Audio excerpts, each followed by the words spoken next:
Yo, what's up everybody? It's David Brodeur AKA Brilly, and today I'm going to show you how to make awesome metal materials in seconds. First thing we're going to do is let's just go in here and make a basic glossy material. Now, obviously you can make metal materials in other ways, but I'm going to show you a really quick and simple way without having to dive into a whole lot more.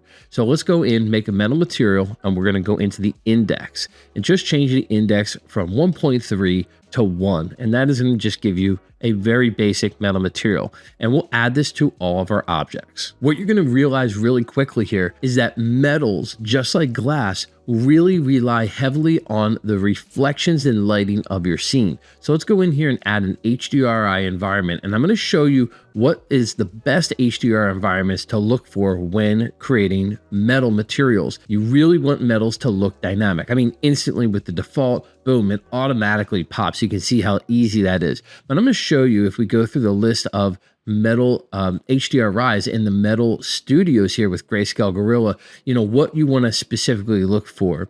You want to look for stuff that's got high contrast. That will be the first key ingredient, right? If you just come into any kind of HDRI, you're going to see that they might look a little bit less dynamic. We're going to look for something very specific. This one looks pretty good, but again, what is it showing? It's showing a lot of visual contrast, a lot of nice highlights, but the highlights aren't overpowering. They're maybe 10% of the entire, reflection quality. And then we have some mid-tones, which is maybe another 30, and the remainder is this high contrasted, darker areas, so that is a really kind of nice look. So let's go back into the metal studios here, and you can see as I kind of go through, I get some variations. This is nice. It's got some soft gradients, still has some nice highlights, some nice dark shadows, and I think we'll land on this one, the Metal 19. And you can see what it's doing here. It's got enough brightness and shadows that offer some really nice contrast that make this really kind of look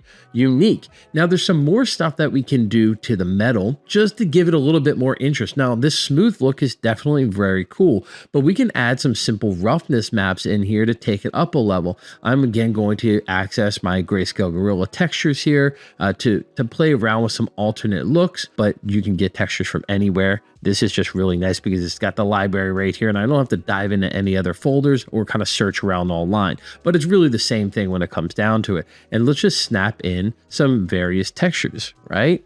And different types of scratch textures, and you can see how quickly the look is just kind of altering and changing and making some really cool variations to this, but gives it just a little bit more pop to it. Now you can mess with some coloring of the metal. You can obviously mess with the HDRI, mess with variations of the roughness.